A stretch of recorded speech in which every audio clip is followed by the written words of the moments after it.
para, Senhor Deus, nesse lugar receber do Senhor. E nesse momento agora, Pai, queremos que o Senhor fale ao coração da igreja por meio da Tua palavra. É o que nós pedimos, em nome de Jesus. Amém. Queridos, vamos abrir a palavra do Senhor em Lucas, capítulo 2, verso 25 a 35. Mas a nossa exposição será do verso 25 até o verso 31. E é bem apropriado um texto desse, pelo contexto em que nós estamos vivendo atualmente, que é as nossas festas natalinas, festas de final de ano. Eu adoro essas coisas. Amo muito essas coisas. Mas a gente precisa entender que há uma grande diferença entre essas festas e a religiosidade que supostamente elas possam apresentar, né? Então, como igreja, nós não comemoramos, como igreja reformada, o Natal. Nós já falamos a respeito disso aqui. Apesar de adorar uma ceia de Natal e reunir nesse dia com a família, quando temos oportunidade, cantarmos, louvarmos ao Senhor, mas nós entendermos que não há nessa celebração, vamos dizer assim, uma religiosidade. Em toda celebração feita pelos crentes, há essa religiosidade, há esse momento em que nós nos lembramos de Cristo, porque estamos reunidos como família, como povo de Deus, e todo momento que nós nos reunimos à mesa, nós devemos lembrar daquele que é o Senhor das nossas vidas. Mas essa data não representa uma data cristã. Tá? Vamos abrir Lucas capítulo 2, versos 25 a 35. Eu gosto muito de pregar nesse período, pelo menos um texto ou outro, a respeito do nascimento do Senhor Jesus, para nós entendermos o que realmente isso significa. Diz assim a palavra do Senhor. Havia em Jerusalém um homem chamado Simeão, um homem este justo e piedoso, que esperava a consolação de Israel, e o Espírito Santo estava sobre ele. Revelara-lhe o Espírito Santo que não passaria pela morte antes de ver o Cristo do Senhor. Movido pelo Espírito, foi ao templo, e quando os pais trouxeram o menino Jesus para fazerem com ele o que a lei ordenava, Simeão o tomou nos braços e louvou a Deus, dizendo: Agora, Senhor, podes despedir em paz o teu servo, segundo a tua palavra, porque os meus olhos já viram a tua salvação, a qual preparaste diante de todos os povos, luz para a revelação dos gentios e para a glória do teu povo Israel. Estavam o pai e a mãe do menino admirados do que ele dizia. Simeão os abençoou e disse a Maria, mãe do menino: Eis que este menino está destinado tanto para a ruína quanto para o levantamento de muitos em Israel, e para ser alvo de contradição. Também uma espada transpassará a tua própria alma, para que se manifestem os pensamentos de muitos corações.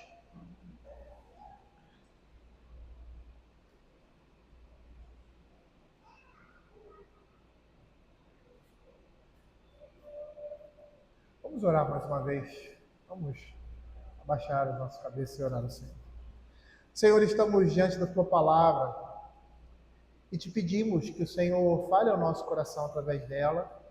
Que Ele esteja nos dando ensinamentos, ó Senhor Deus, profundos na nossa vida, e que possam mudar, ó Senhor, e que possam nortear o nosso dia a dia, a nossa prática de vida cristã, a nossa perspectiva, Senhor, desse mundo e do reino vindouro. É o que nós pedimos, fala ao nosso coração, e que os nossos ouvidos, a nossa atenção estejam voltados unicamente agora para a tua palavra. É o que nós pedimos, em nome de Jesus. Amém. No capítulo 2 de Lucas, nós vamos perceber aqui as circunstâncias do nascimento e um relato pontual a respeito da infância de Jesus. O que nós temos nesse capítulo são as circunstâncias que envolvem esse nascimento e essa infância, a apresentação no templo, 40 dias depois de nascido, e aí, continuando no capítulo 12, aos 12 anos de idade, o Senhor no meio dos doutores, ali também, naquele local, no templo.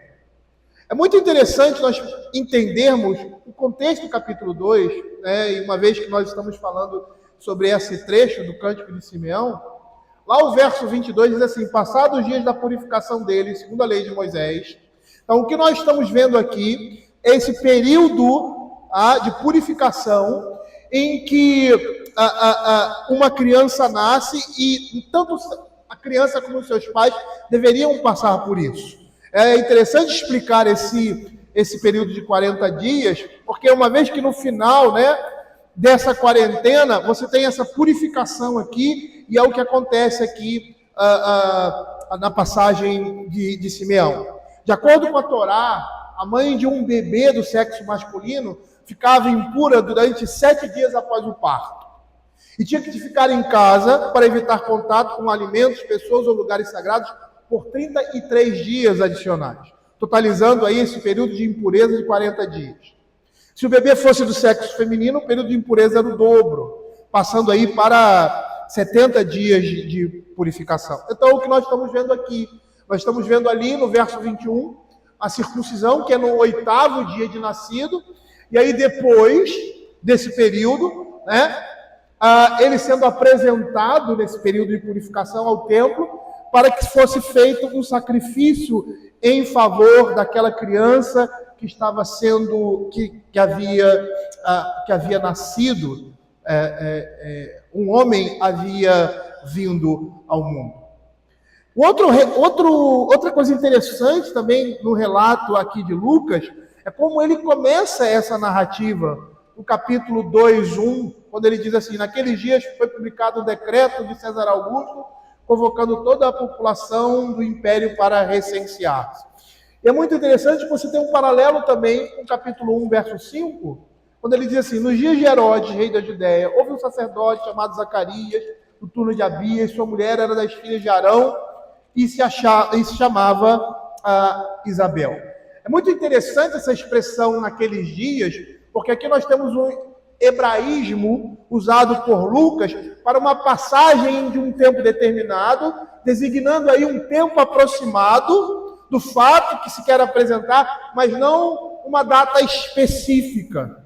Ou seja, esse tempo aproximado aí está falando ali das circunstâncias que envolvem o nascimento do nosso Senhor Jesus. Era a forma dele pontuar, né? E provavelmente isso era um comportamento literário, né? De pontuar um período específico sem precisá-lo de forma exata, com dias e horas, como é no caso do texto que nós citamos do nascimento de João Batista, que está em Lucas capítulo 1, verso 5.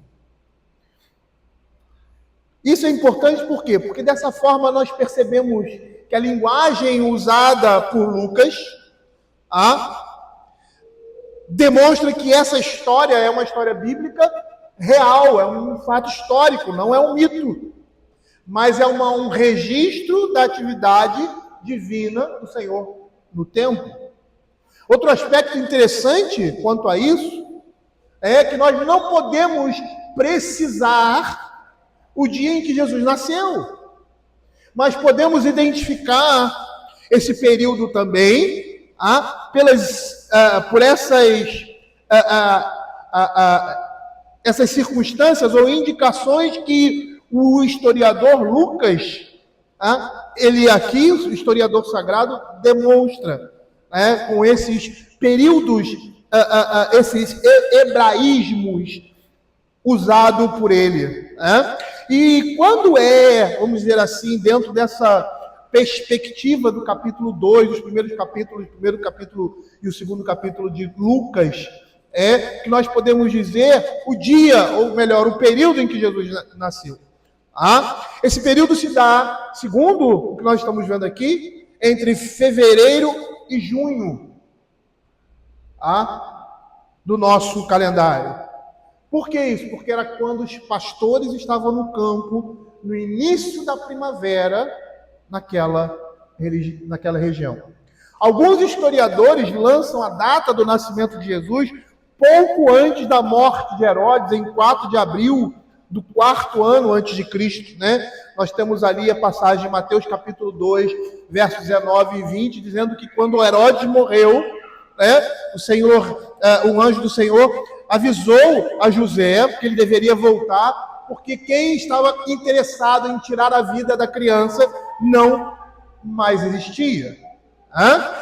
É o que você vê lá em Mateus 2, 19 e 20. Tendo Herodes morrido, eis que um anjo do Senhor apareceu em sonho a José no Egito e disse-lhe: esponde, toma o menino e sua mãe e vai para a terra de Israel, porque já morreram os que atentavam contra a vida do menino. Dispôs-se ele, tomou o menino e a sua mãe e regressou para a terra de Israel. Então, dentro desse contexto histórico da exposição e apresentação de Lucas, não seria possível precisar o dia específico que o Senhor Jesus nasceu, entre fevereiro e junho. E para mim isso diz muito, principalmente nos nossos tempos, onde nós, nesse dia, que é o dia 25 de dezembro, comemoramos aí o dia do nascimento do nosso Senhor Jesus. Certa vez eu ouvi um padre falando, muito interessante, que ele disse. Segundo a fala desse padre, que conhecia uma certa forma o calvinismo, ele dizia que muitos protestantes eram protestantes 364 dias do ano. Isso é um padre que falou.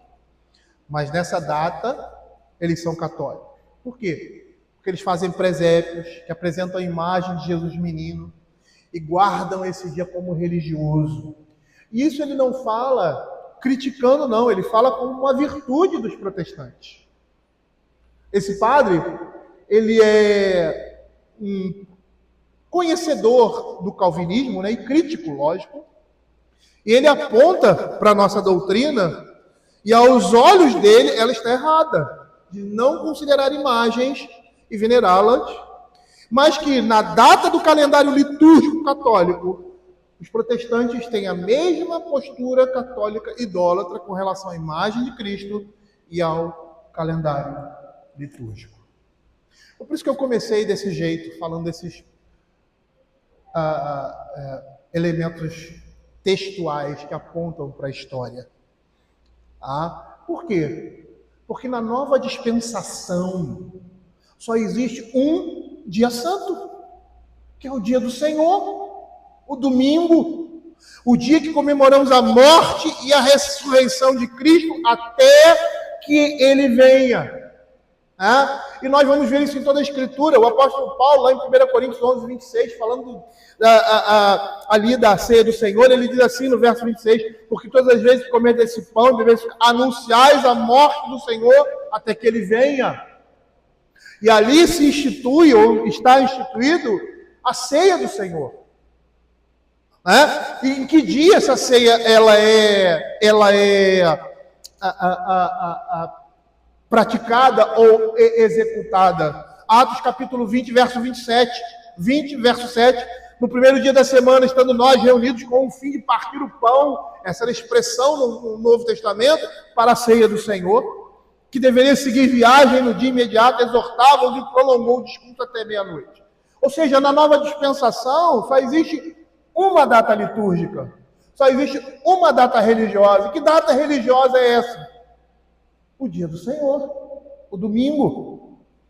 Uma outra coisa interessante aqui, que Lucas ele coloca de uma forma muito técnica, nós que às vezes não conhecemos alguns detalhes técnicos, nós não conseguimos perceber aqui, mas é interessante porque nesse relato do nascimento de Jesus, ele apresenta testemunhas.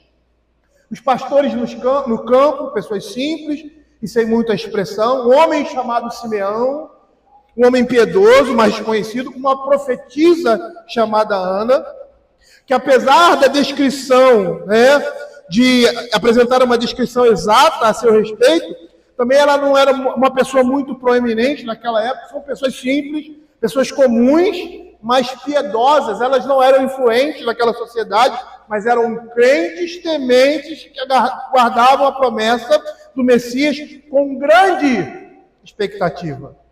As pessoas envolvidas não eram, ao olhar daquela sociedade, não eram pessoas apropriadas. Por quê? Porque não havia nenhum sumo sacerdote ou membro do Sinédrio, nem qualquer outra autoridade do templo ali recebendo o Senhor Jesus. Antes ele é recebido por pessoas desconhecidas, que nunca mais aparecem na Escritura e que, embora não ocupassem cargos oficiais do templo, incorporavam uma fé sincera no templo.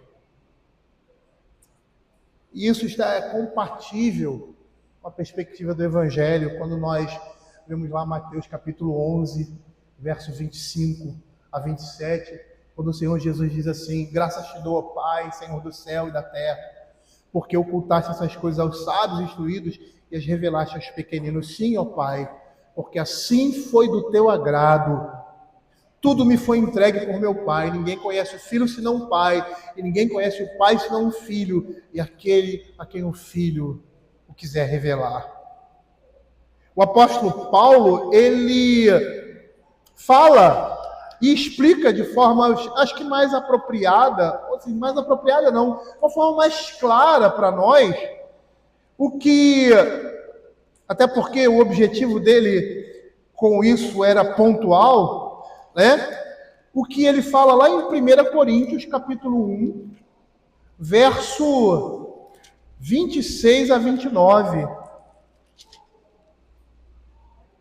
quanto à vocação dos santos. Ele diz assim: irmãos, reparai, pois, na vossa vocação, visto que não foram chamados muitos sábios segundo a carne, nem muitos poderosos, nem muitos de nobre nascimento. Pelo contrário, Deus escolheu as coisas loucas do mundo para envergonhar os sábios, escolheu as coisas fracas do mundo para envergonhar as fortes. E aí explica-se por que essas pessoas aparecem aqui, porque Simeão aparece, porque Ana aparece, porque pastores aparecem.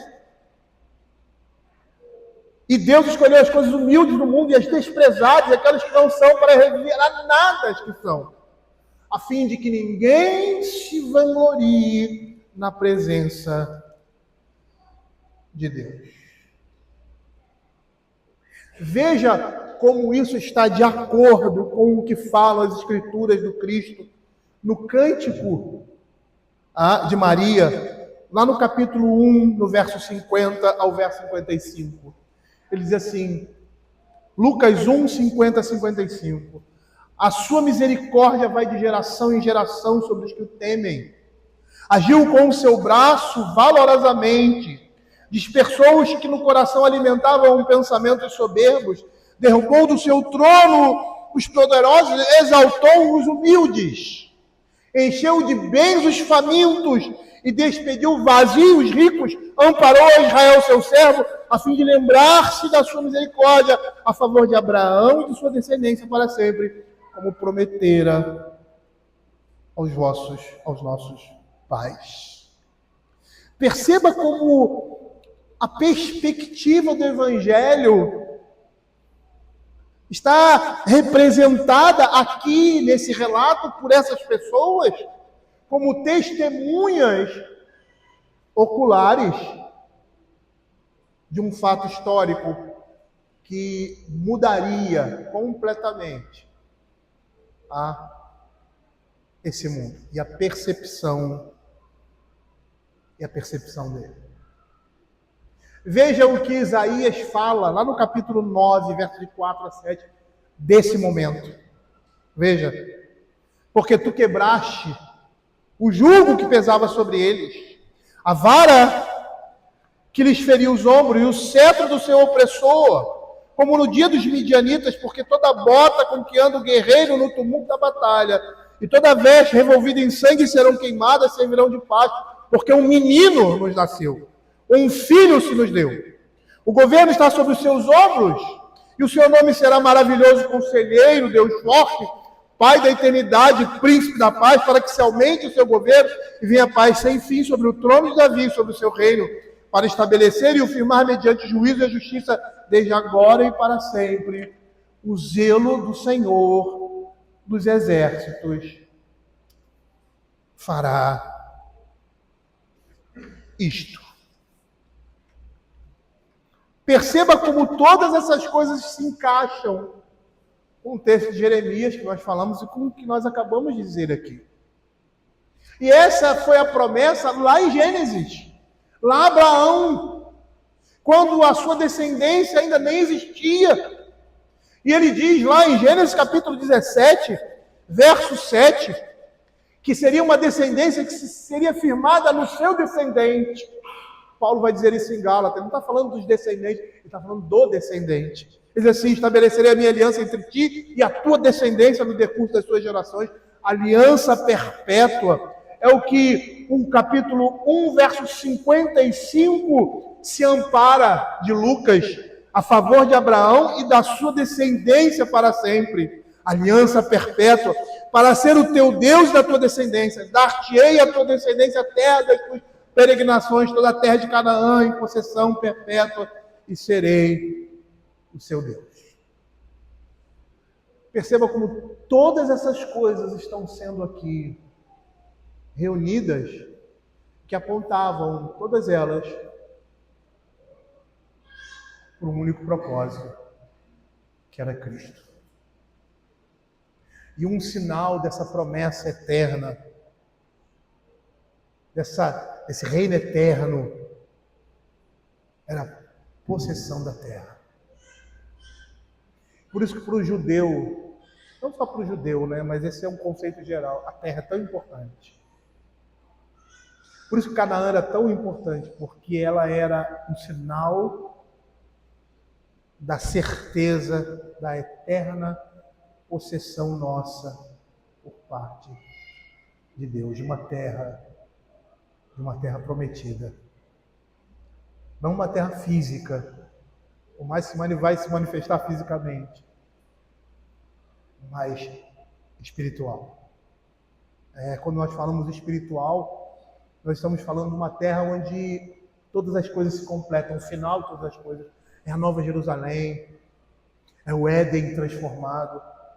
Não é essa terra física que nós temos aqui, onde o pecado habita. James Edwards, ele faz o seguinte comentário, ele diz assim: a esperança messiânica esperada há muito tempo, mas não cumprida. E é muito interessante isso, porque a postura de Simeão e de Ana são completamente diferentes de muitos outros. Porque como Abraão, e nós vamos falar isso ao final, e outros, apesar da promessa não ter sido cumprida, eles viviam na perspectiva dela. Eles viviam como se essa promessa estivesse cumprida em suas vidas. A esperança messiânica esperada há muito tempo, mas não cumprida, levou alguns do judaísmo a fazer concessões ao governo romano de força. Outros a serem oposição militante desse mesmo regime. Outros a sonhos utópicos e ainda outros a fuga, separação, isolamento e resignação. E por que eles agiram assim? Porque eles não creram na promessa. Eles, como diz a Sagrada Escritura, acharam que ela era tardia demais. É como se eles dissessem assim: ela está demorando demais, eu vou fazer o que eu vou fazer a minha parte. E desconsiderando aquilo que a palavra de Deus diz. Vou pelo meu braço, pelas minhas forças, pela minha capacidade.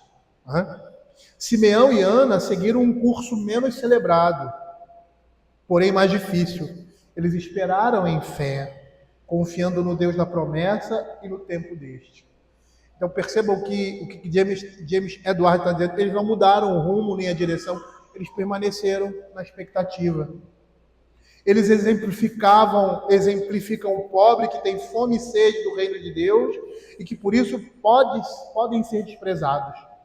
A coragem firme deles de esperar a promessa de Deus, em vez de se refugiarem em falsificações espirituais, resulta em verem o bebê Jesus, que é o alvorecer da salvação de Deus.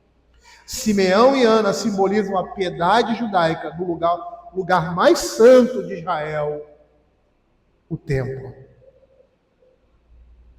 O reconhecimento aqui de Jesus e a sua recepção se dão de forma apropriada no templo de Jerusalém, onde as crenças e esperanças mais sagradas de Israel eram aguardadas. Era ali, naquele lugar, que cada sacrifício, que cada cerimônia apontava para ele. Contextualizando dominicalmente, o templo era a casa dele.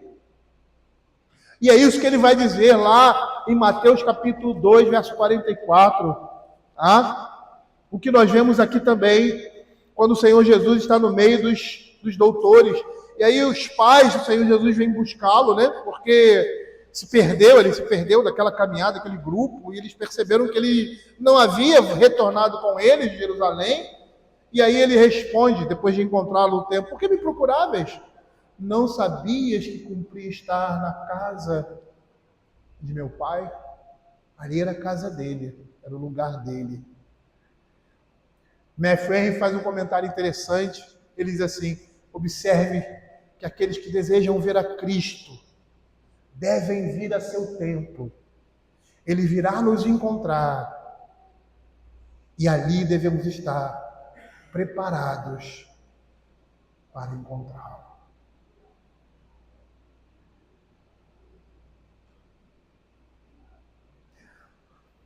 Onde é hoje a casa do Senhor? Não é um local. A casa do Senhor não é um local, é um dia. A casa do Senhor é um dia. Nós queremos encontrar ao Senhor. Nós devemos ir à sua casa. Que não é aqui. Aqui pode representar, mas que é representada por um dia e não por um lugar. Por um dia. É esse dia que é o dia do Senhor. Desprezar esse dia é desprezar o Senhor da casa. E a igreja atual despreza esse dia, porque não lhe dá a devida honra. E nós precisamos rever os nossos conceitos a respeito do dia do Senhor. Porque senão seremos tidos por culpados, por desprezar o dia que representa a celebração, que representa o dia das bodas do Cordeiro. Orem para que a sua igreja não seja uma igreja enfadonha, que você não tenha que vir para a igreja com pesar, com dificuldade, porque o culto se tornou pesado e difícil. Por quê? Porque a palavra não é pregada, não é ensinada. Porque os cânticos que nós cantamos não representam uma verdadeira piedade, nem as Sagradas Escrituras. Porque as nossas orações não representam orações que vêm do nosso coração, das nossas necessidades, e do Espírito de Deus. E isso torna esse dia pesado, torna esse dia difícil, porque ele está sendo vituperado por nós. O verso 25 diz assim: havia em Jerusalém um homem chamado Simeão, homem este justo e piedoso, que esperava a consolação de Israel, e o Espírito Santo estava sobre ele. Com base na expectativa aqui de Simeão, nós vemos claramente que quando Jesus nasceu, a sua vinda era esperada há muito tempo e por muitos crentes piedosos. Não há dúvidas aqui que nesse momento havia outras pessoas santas como Simeão que aconselhavam o povo de Deus nessa mesma expectativa. Entretanto, o que nós estamos vendo nesse período do nascimento de Jesus, as condições de Israel eram bem precárias. E mais uma coisa que deve chamar a nossa atenção. Não havia, perceba o contexto, não havia uma independência política por parte dos judeus. Roma dominava aquela região. Quem se sentava na cadeira do trono de Israel era Herodes, um homem cruel, e não era um rei legítimo. Isso a própria história mostra claramente. Por isso que ele quer matar o Senhor Jesus, porque ele era o descendente de Davi, que tinha direito natural ao trono de Israel, e isso não é à toa, porque também aponta para o Israel espiritual. Ele é, por natureza, o rei estabelecido por Deus ao seu povo, não somente ao povo físico de Israel, mas ao Israel espiritual. A religião ali, no contexto deles, havia se degenerado, pois passou a ser algo meramente externo. De um lado expressava aí o legalismo dos escribas e fariseus e de seus muitos seguidores, do outro lado o mundanismo dos saduceus, e com assim, a cereja do bolo disso tudo, o silêncio da voz profética. São 400 anos de silêncio de Malaquias a Cristo. Mas olha que interessante. É em meio a toda essa obscuridade, isso me faz lembrar Isaías capítulo 9, verso 1, porque é nesse contexto que o profeta Isaías fala essa profecia que nós acabamos de ler aqui, no início, que diz assim: mas para a terra que estava aflita, não continuará a obscuridade. Deus, nos primeiros tempos, tornou desprezível a terra de Zebulon e a terra de Naftali, mas nos últimos tempos tornará glorioso o caminho do mar, além do Jordão, Galileia dos gentios. O povo que andava em trevas viu grande luz, e os que viviam na região da sombra da morte, resplandeceu-lhes a luz. Veja, é a descrição exata desse período aqui, na vida do povo. Em meio a toda essa obscuridade, degradação e desespero, havia ainda homens que olhavam com esperança, com sinceridade, para a promessa, ou seja, para a consolação de Israel.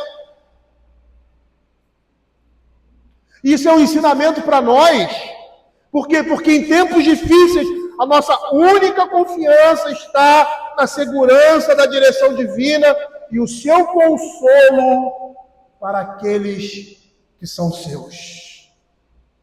Veja, homens e mulheres piedosos aqui estavam aguardando a redenção de Israel, e pela leitura do texto você percebe que Simão é elogiado por sua virtude de esperar essa consolação de Israel. E perceba aí no relato em sequência de Simeão e Ana, completo efeito da narrativa histórica de Lucas nesse testemunho conjunto, aquilo que eu citei anteriormente. Por quê? Porque ambos representam a esperança da redenção em Cristo. Os dois abraçam a mesma esperança messiânica. O verso 25 e 26 do capítulo 2 diz isso. Havia em Jerusalém um homem chamado Simeão. Este justo esperava a consolação de Israel, e o Espírito Santo estava sobre ele. O verso 38 a respeito de Ana, e chegando naquela hora, dava graças a Deus, falava a respeito do menino, a todos que esperavam a redenção de Jerusalém. Vejam a perspectiva, a expectativa deles era a mesma.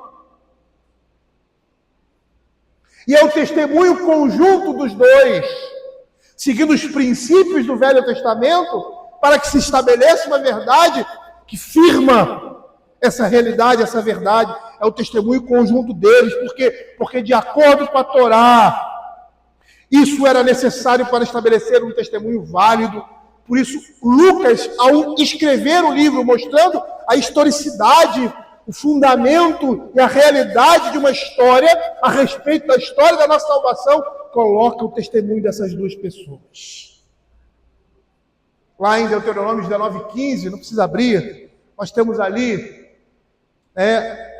a estipulação ou a determinação de um fato que se torna realidade, e esse fato só pode ser tornado realidade, ou seja, só pode ser verificável quando a sua certeza ou veracidade, quando duas testemunhas estão presentes falando sobre o mesmo tema. Ele diz assim: uma só testemunha não se levantará contra alguém por qualquer iniquidade ou por qualquer pecado, seja qual for cometer. Pelo depoimento de 2 ou 3 testemunhas se estabelecerá o fato. Era assim que a justiça se estabelecia. No mundo greco-romano não era diferente. Existia até uma expressão latina, testes unus, testes nulos, que significa uma testemunha não é testemunha. Ou seja, para que se um fato se tornasse real, haveria de ser, para que fosse reconhecido como real e verdadeiro, 2 testemunhas deveriam dar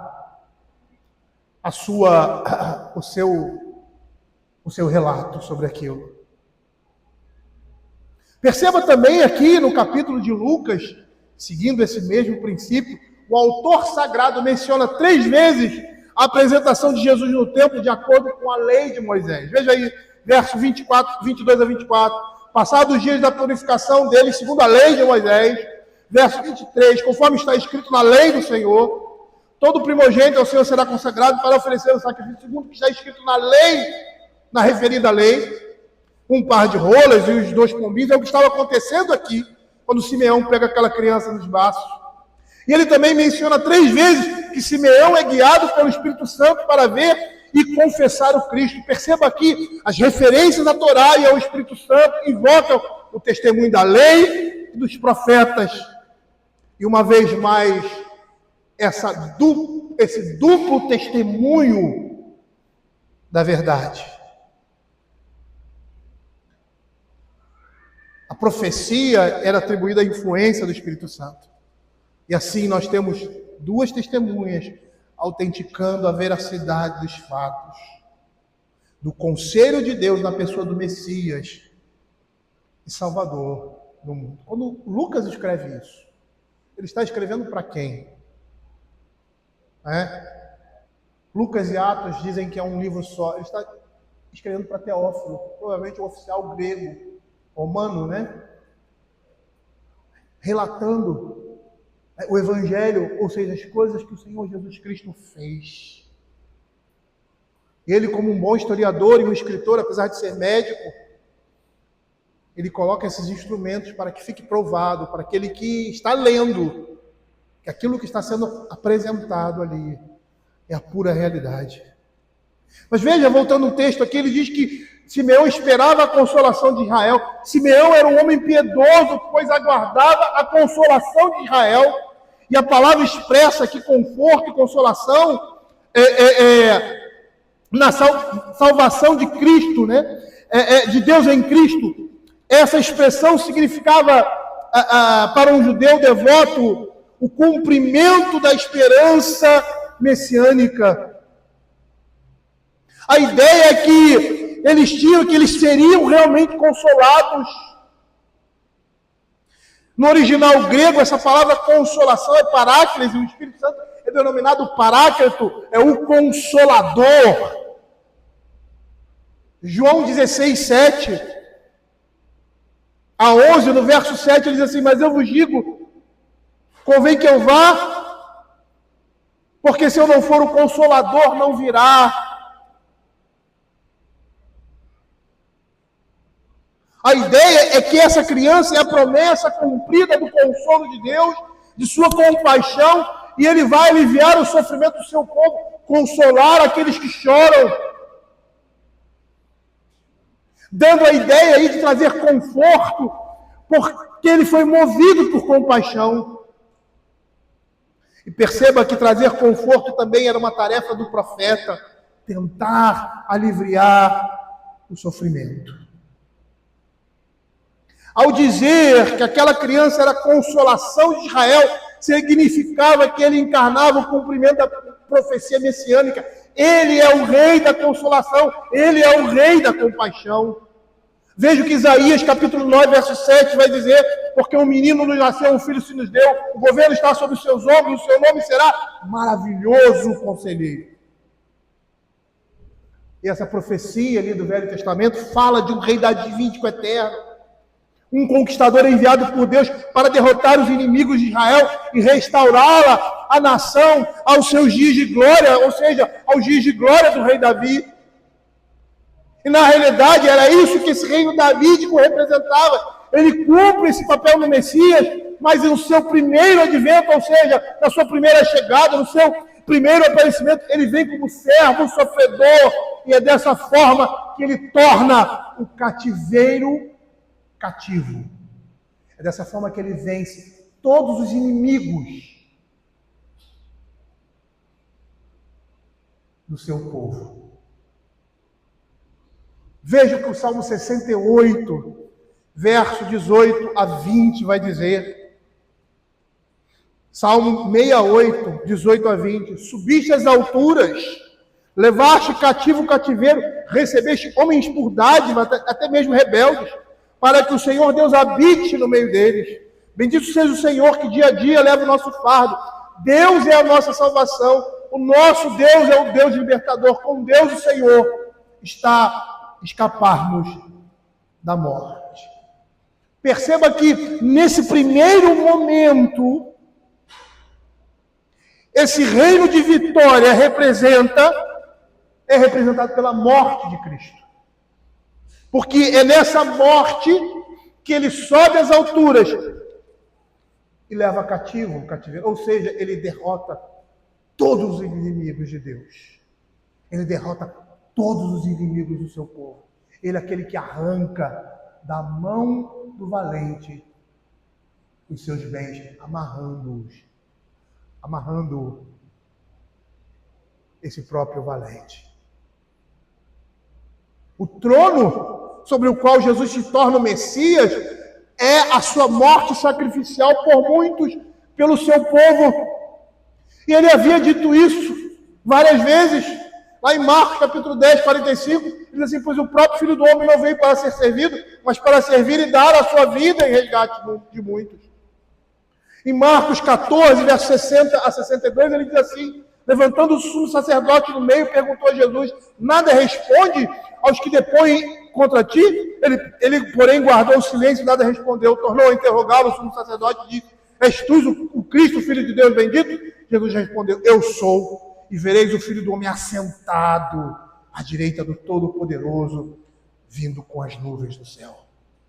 Ele era o Messias, o conquistador do seu povo. Ele iria desbaratar todos os inimigos do seu povo. Colossenses capítulo 3, verso 13 a 15, ele diz assim: e a vós outros que estavam mortos pelas vossas transgressões e pela incircuncisão da vossa carne, vos deu vida juntamente com ele, perdoando todos os nossos delitos, tendo cancelado o escrito de dívida que era contra nós e que constava de ordenanças, do qual não era prejudicial, removeu inteiramente, encravando na cruz e despojando os principados e as potestades, publicamente os expôs ao desprezo, triunfando deles na cruz.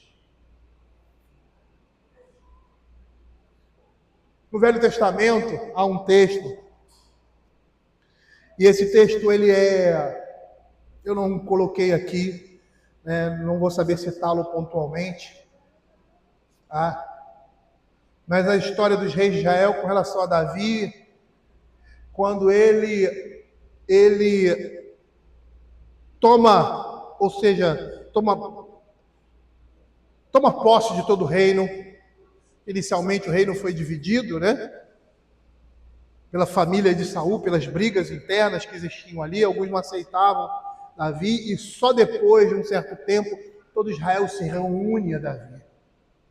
E ao final do seu reinado, no meio do seu reinado, vamos dizer assim, a Escritura diz que o Senhor deu paz a Davi porque ele conquistou todos os seus inimigos. E aquele texto ali é um texto messiânico. Porque aquilo que estava se expressando ali naquele momento, na vida do povo de Deus, o reinado de Davi, representaria o reinado de Cristo, o reinado davídico eterno, em que ele iria, depois de derrotar todos os seus inimigos, descansar em paz com o seu povo.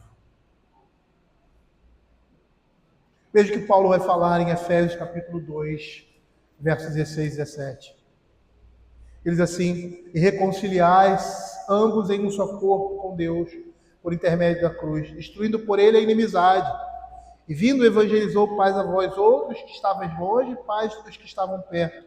Porque por ele, ambos temos acesso ao Pai em um Espírito.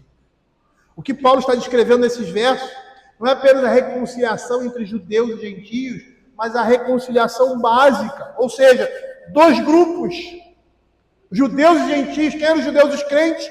Quem eram os gentios, os descrentes? Agora esses descrentes foram enxertados por causa de Cristo no Israel, e é isso que Paulo vai dizer, e agora eles fazem parte do Israel de Deus. Deus uniu aquilo que existia de inimizade, agora Deus quebra essa inimizade, trazendo aqueles que estavam distante, próximos. Eles são trazidos à família de Deus, são enxertados agora. E é isso que Paulo está dizendo quando fala aos Efésios, após eles terem aceitado a palavra de Deus, eles foram enxertados nessa família. E agora são vistos como um corpo. Que corpo é essa igreja? E de fato você percebe que isso é sobre a reconciliação básica, que a ênfase recai na primeira parte desse verso de Efésios. O sentido é que a morte expiatória de Cristo preencheu esse propósito. A relação correta entre os Efésios, os crentes e seu Deus, se estabelecera, e foi pela graça de Deus que eles chegaram a ouvir e aceitar o Evangelho, a lançar fora a sua ímpia alienação de Deus e agora participar dos frutos da perfeita expiação de Cristo. Esse milagre foi efetuado pela cruz, essa mesma cruz que para os judeus foi escândalo e para os gentios loucura. E é por meio desta criança que está nos braços de Simeão, por meio da sua vida, da sua obra, da sua morte na cruz, que a maldição do pecado seria totalmente desfeita na vida do seu povo. E aí Simeão, proferindo essas palavras, diz assim: agora, Senhor, podes pedir em paz o teu servo, segundo a tua palavra, porque os meus olhos já viram a tua salvação, a qual preparaste diante de todos os povos, luz para a revelação dos gentios e para a glória do teu povo Israel. Veja aqui a confissão de Simeão, que a criança em seus braços era o Salvador do mundo, era a própria salvação de Deus, a salvação que Deus Pai indicou, a salvação que Ele preparou com um grande e cuidadoso planejamento. Veja Isaías 49, verso de 8 a 13.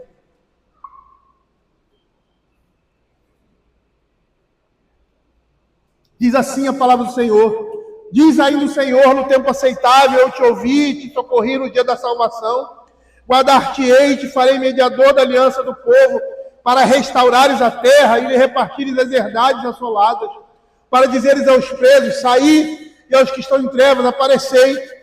Eles pastarão nos caminhos e em todos os altos desnudos terão seu pasto. Não terão fome nem sede, a calma nem o sol os afligirá, porque o que deles se compadecerá os guiará e os conduzirá a mananciais das águas.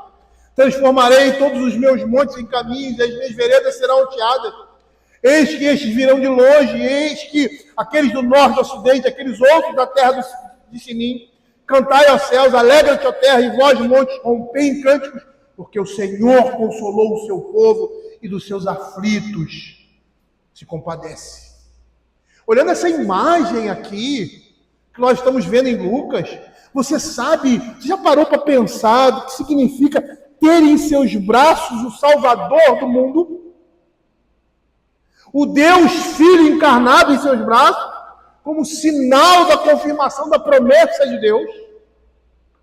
Simeão, ele transborda de alegria, e ele transborda de alegria de tal forma que se derrama diante do trono de Deus com uma ardente ação de graças. Você imagina, provavelmente não, que seria um homem da antiga dispensação do Velho Testamento ter em seus braços o Cordeiro que era expiação do seu próprio pecado, a sua justificação, bem como a de todo o seu povo? Mas eu vou dizer para você uma coisa, que com certeza esse sentimento de gratidão e graça não supera o que nós temos hoje. em nossos corações, porque a promessa de Deus se cumpriu. A nossa alegria deveria ser maior do que a dele. Quando o Senhor Jesus está no final de toda a sua obra e sua vida, lá em João 19:30, ele diz assim: quando, pois, Jesus na cruz tomou o vinagre, disse: está consumado, e inclinou a cabeça, rendeu o espírito. É como se ele tivesse dito: acabou. Acabou. Ou como numa grande partida de futebol, ou numa corrida de 42 quilômetros, você chegar ao final e diz: eu venci. Veja o que o comentário do léxico aramaico e grego diz a respeito disso. Ele diz assim: Cristo satisfez a justiça de Deus pela morte por todos para pagar pelos pecados dos eleitos. Esses pecados nunca poderão ser punidos outra vez, já que isto violaria a justiça de Deus. Os pecados podem ser punidos apenas uma vez, seja por um substituto ou por você mesmo. Por isso Jesus disse assim: está consumado, acabou. E aí ele diz assim: despede agora o teu servo. E essa frase é bastante significativa. Uns dizem que Simeão era um homem de idade avançada quando isso aconteceu. E aí o Espírito de Deus havia dito que não morreria sem essa consolação. Sendo isso ou não, provavelmente pode ser, é mais provável, o mais importante é que esse homem reconhece, é isso que eu quero que você perceba, que não há nada mais em sua vida que possa superar essa alegria e satisfação. A alegria e satisfação de ver a sua salvação, bem como a do seu povo, dos seus irmãos. A sua expectativa de vida estava na eternidade, nas promessas de Deus. É como você muitas vezes se sente, né? De terminar uma tarefa e agora você conseguir alguma coisa, eu não preciso mais de nada na vida. Tem gente que fala isso da aposentadoria. Ah, me aposentei, não quero mais nada na vida. Ou sei lá, ganhou uma herança, alguma coisa assim, não quero mais nada. Ele está dizendo o quê? Que o que vem dali por diante não importa. O que vem depois disso não importa. Por quê? Porque eu consegui chegar aonde eu queria. O resto não tem importância, porque aquilo é a coisa mais importante, mais essencial na vida dele. É isso que Simeão está dizendo assim: Senhor, não preciso mais viver. Às vezes eu falo para Simone: eu quero viver mais, né? Mas se eu morresse hoje eu estava satisfeito. Estava satisfeito. Família, filhos, netos, igreja reformada, O que mais eu preciso conquistar? Na vida a gente sempre quer conquistar alguma coisa, a gente nunca está satisfeito, né? Mas Simeão está dizendo assim: acabou para mim. Porque a coisa que eu mais esperava, a minha maior expectativa, agora eu posso morrer em paz.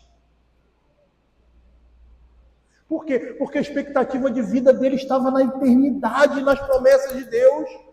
O apóstolo Paulo, certa vez, demonstrou esse mesmo sentimento com as seguintes palavras, lá em Filipenses capítulo 1, verso de 20 a 23. Ele diz assim: segundo a minha ardente expectativa e esperança de que em nada serei envergonhado, antes com toda ousadia, como sempre, também agora, será Cristo engrandecido no meu corpo, quer pela vida, quer pela morte, porquanto para mim o viver é lucro, e o viver é Cristo, e o morrer é lucro.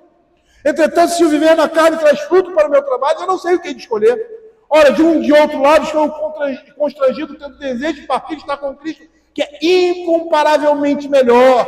Paulo está dizendo: eu tenho prazer ainda nessa vida, eu tenho coisas a fazer nessa vida. Mas se essas coisas acabarem aqui, porque ele estava sendo condenado, poderia ser condenado à morte, logo depois, num tempo desse. Depois que passa esse período de Filipenses, ele é preso de novo e ali ele é morto. Mas ele estava dizendo, para mim já está bom. Por quê? Porque para mim viver é Cristo e o morrer é lucro.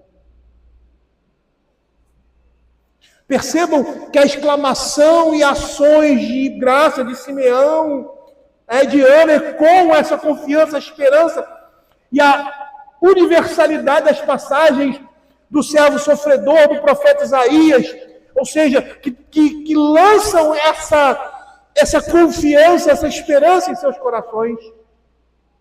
E eu poderia citar aqui vários textos, como Isaías 45, a glória do Senhor se manifestará e toda a carne verá, pois a boca do Senhor o disse. Isaías 42:6, eu, o Senhor, te chamei em justiça, te marquei pela mão, te guardarei e te farei mediador da aliança com o povo e luz para os gentios.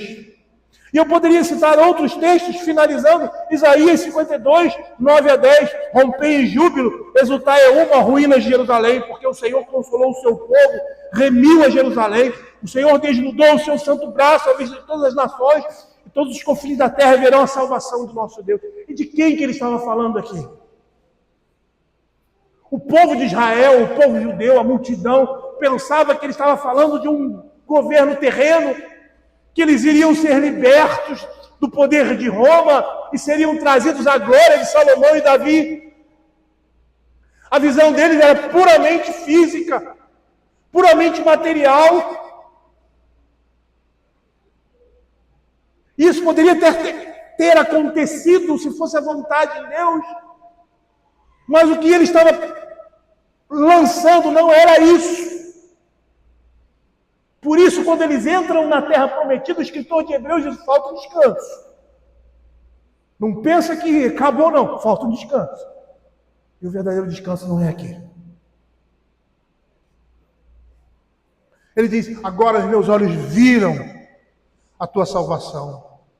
E com essa expressão, Simeão queria dizer que naquele momento, um novo estágio é completado no plano divino. Que ao ver o menino, ele vê tudo que Deus havia ordenado pertencente à salvação. Ele diz, a qual preparaste diante de todos os povos. Vemos nessas palavras de Simeão a universalidade da graça de Deus.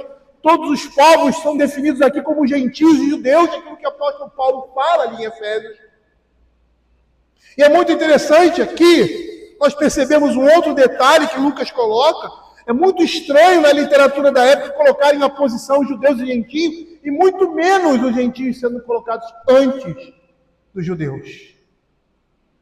Luz para a revelação aos gentios e para a glória do teu povo, Israel. Essa declaração de Simeão, que era um judeu devoto, está de pé no templo sagrado, citando o profeta Isaías, estava investida de uma autoridade divina. E ao declarar essa salvação messiânica de Deus como luz para os gentios, Simeão recupera uma verdade que havia sido negligenciada pelo judaísmo. Eu, o Senhor, Isaías 42:6, te chamei em justiça, tomar-te-ei pela mão, te guardarei, te farei mediador da aliança com o povo e luz para os gentios. Ele recupera uma verdade que havia sido negligenciada, que Israel não era o término da revelação de Deus, mas o condutor para a revelação da palavra de Deus para toda a humanidade. Tudo estava centrado nessa criança, no Jesus de Nazaré, o Messias, o Filho de Deus.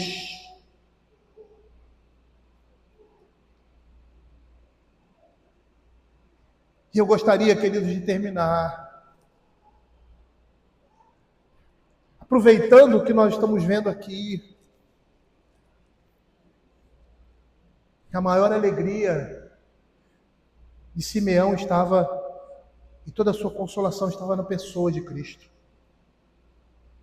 A sua maior alegria e satisfação estava no reino de Deus. E por isso ele vivia nessa expectativa. Lembra que nós falamos de andar no Espírito? o início, viver nessa expectativa é andar no Espírito. Pastor, o que é andar no Espírito? É viver nessa expectativa. É desejar esse reino. É viver de forma que você demonstre isso. Simeão vivia nessa expectativa, como muitos ali no Velho Testamento, como muitos crentes.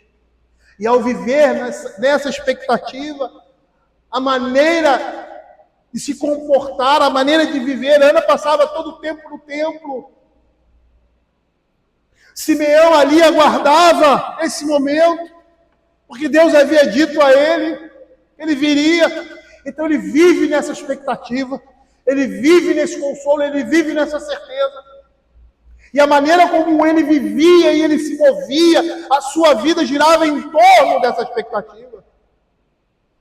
Na semana passada nós falamos sobre isso, e eu citei Hebreus capítulo 11.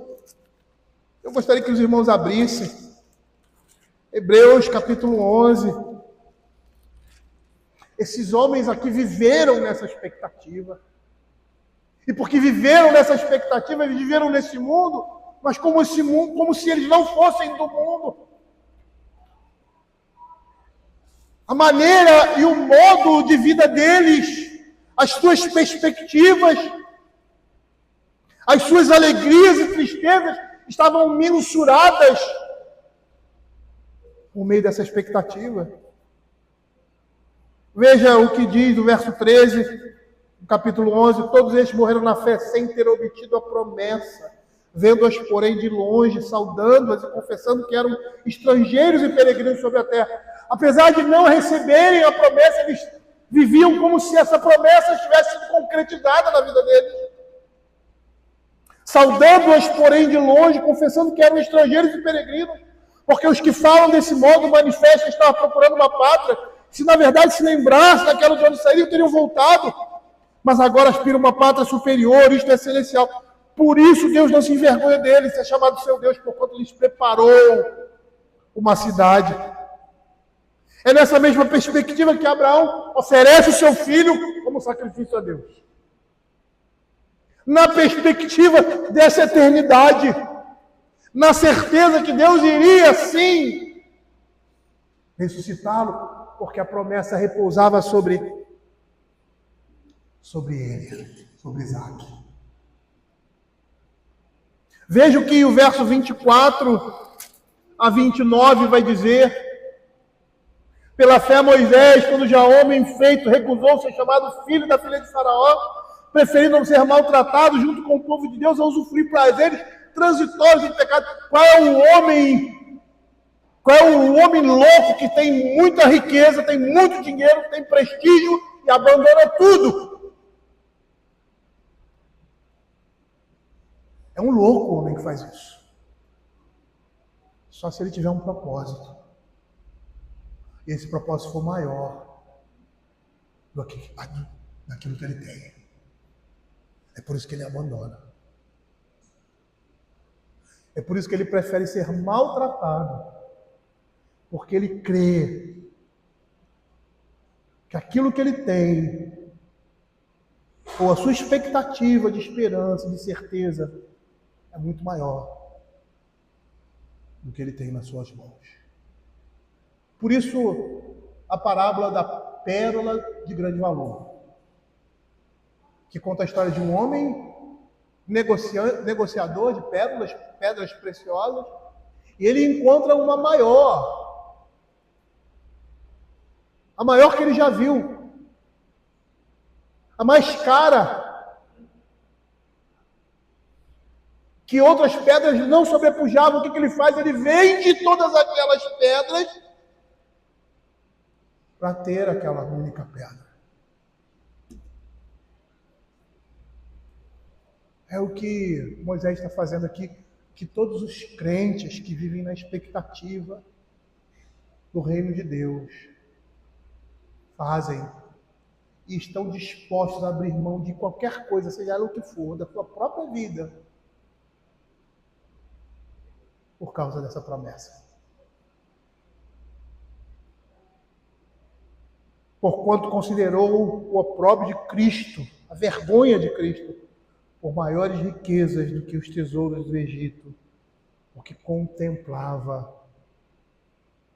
o que havia de vir, o galardão. Veja o relato de Ana, em Lucas capítulo 2, versos 36 a 38. Havia uma profetisa chamada Ana, filha de Penuel, da tribo de Azer, avançada de dias, que viveu com seu marido 7 anos desde que se casaram, e que era viúva de 84 anos. Esta não deixava o templo, mas adorava dia e noite em Jesus orações. Chegando naquela hora, dava graças a Deus e falava a respeito do menino a todos os que esperavam a redenção de Israel. Ana renegou a sua vida. Ela poderia ter uma vida comum, poderia ser uma mulher casada com o marido, mas ela não fez isso. O texto aqui não está dizendo para que todo mundo faça isso, mas o texto está mostrando claramente a importância de Cristo na vida dessas pessoas. Jesus chega para o jovem rico e diz: olha, uma coisa te falta, vende tudo. Mas ele não diz isso para Zaqueu. E Zaqueu diz: eu resolvo pagar todas as minhas, quem eu roubei, quem eu extorqui, quem eu não fui justo, devolver tudo, a terça parte, a quarta parte. Zaqueu, ele conheceu a Cristo e percebeu que a coisa mais importante na vida dele era Cristo. Aquele jovem rico não.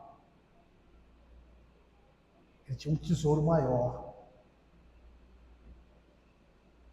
na sua concepção do que Cristo e do que a vida eterna.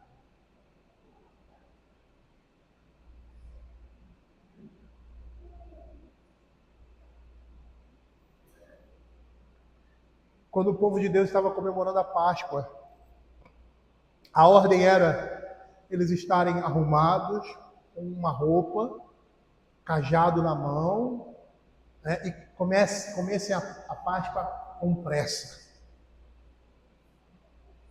É muito interessante isso. E por que ele fala isso? Porque vocês vão sair daqui. Então vocês vão comemorar esse momento, que é a libertação do povo de Deus, como se já não pertencessem mais aqui, vocês estão de saída. A festa do tabernáculo, esses dias eu estava vendo um programa sobre isso, né? E esse programa era sobre a festa dos tabernáculos. E aí mostrava, assim, em alguns lugares da cidade, as pessoas com casas, pegavam as suas cabanas e colocavam do lado de fora da casa. Aí você passava assim, a câmera passava assim, aí via a casa das pessoas, às vezes um quintal grande, e várias cabanas e as pessoas ali dentro. E sabe o que a festa do tabernáculo representa? Representa essa expectativa. Paulo diz: nós estamos nesse tabernáculo, mas estamos gemendo para ser revestidos de um novo tabernáculo. O tabernáculo, as tendas demonstravam que aquela era uma habitação passageira, não era permanente. Aí eu olho esse texto, e aí ele nos pergunta assim: de que forma nós temos nos alegrado com a consolação que vem do Senhor, não na promessa, mas na certeza de que a promessa foi cumprida, na expectação do retorno, porque aquilo que Deus fez em Cristo Jesus já está consumado, acabou. Como é que nós temos vivido? Se aqueles homens que viveram pela promessa, eles viveram dessa forma, e nós que temos a promessa cumprida, como nós vivemos?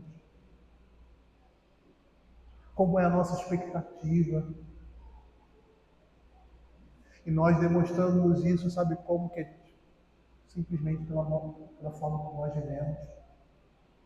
pela forma como nós adoramos, pela forma como nós tratamos os nossos irmãos, as nossas esposas, os nossos filhos, pela forma como somos do trabalho.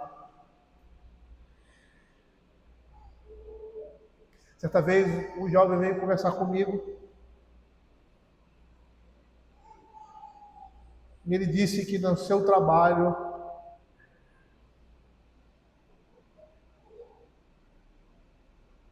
disseram para ele assim, ele era militar: você não é desse mundo.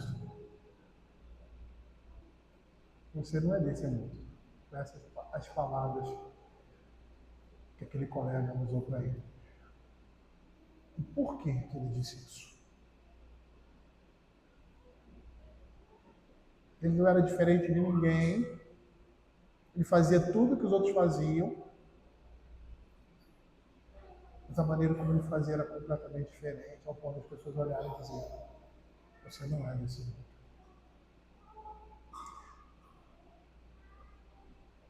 Será que nós estamos mostrando isso? Será que como igreja nós temos vivido isso? Essa alegria? A alegria do Salvador, a alegria de Cristo, aquele que redimiu completamente os nossos pecados e não há mais condenação, não há mais punição por causa do nosso pecado eternamente, porque eles foram punidos e justificados em Cristo.